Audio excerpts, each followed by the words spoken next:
అంగరంగ వైభవంగా రేణుకా ఎల్లమ్మ షిడీ మహోత్సవం కొడంగల్ నియోజకవర్గంలోని దోత్యాల మండలంలో ఉన్న శ్రీ రేణుకా ఎల్లమ్మ బ్రహ్మోత్సవాలు జాతర నేటి నుండి ప్రారంభమయ్యాయి.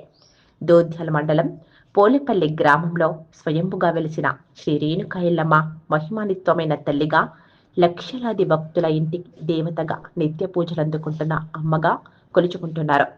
అయితే గ్రామీణ ప్రాంత ప్రజల ఇలవేల్పుగా మినీ మేడారంగా భావించే పోలేపల్లి రేణుకా ఎల్లమ్మ జాతర ఏర్పాట్లు పూర్తయ్యాయి. నేటి నుండి 12 నుండి 16 వరకు ఉత్సవాలు కొనసాగుతాయి. ప్రతి ఏటా జరిగే ఉత్సవాలకు తెలంగాణ, ఆంధ్రప్రదేశ్, కర్ణాటక, మహారాష్ట్రల నుంచి లక్షలాదిగా ప్రజలు తరలివచ్చి అమ్మవారిని దర్శించుకుంటారు. ఈ జాతర 5 రోజుల పాటు జరుగుతుంది.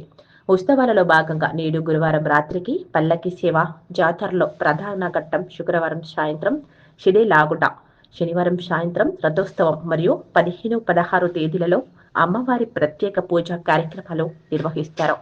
శుక్రవారం రోజు జరిగిన ప్రధాన ఘట్టం షిడీ కార్యక్రమంలో లక్షలాది మంది భక్తులు పాల్గొనడంలో ఆలయ పరిసరాలు భక్తులతో ఇసుక వేస్తే రాళ్ళనంతా మారుతుంది. షిడీ ఉత్సవంలో పొడవాటి భారీ కట్టెకు అమ్మవారిని పల్లకిలో ఉంచి ఆలయం చుట్టూ ప్రదక్షిణలు చేయిస్తారు. భక్తులు అమ్మవారిపై పసుపు, గవ్వలతో కూడిన గువ్వల బండారు చల్లుతూ ఎల్లమ్మ మాతకి జై అంటూ నినాదాలు చేస్తారు. ఈ సమయంలో షిడీ ముందు శివభక్తులు పూనకాలతో ఊగిపోతారు.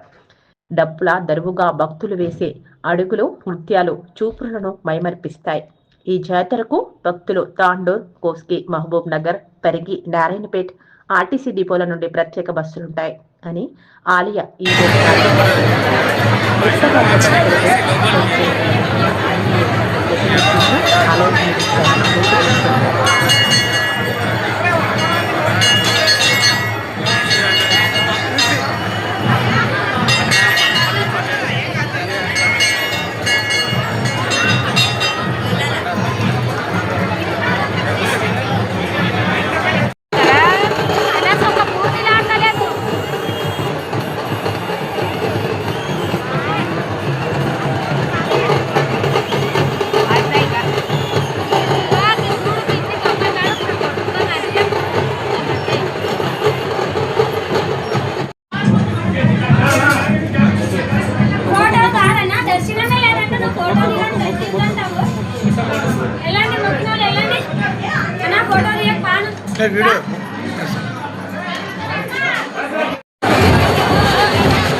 షేర్ చేయండి. కోసం ఛానల్ ని సబ్స్క్రైబ్ చేయండి. అలాగే ఇక్కడ ఉండే ఈ గంట సింబల్ ని క్లిక్ చేయండి. మేము అప్డేట్ చేసే ప్రతి వీడియో నోటిఫికేషన్స్ మీకు వచ్చేస్తాయి.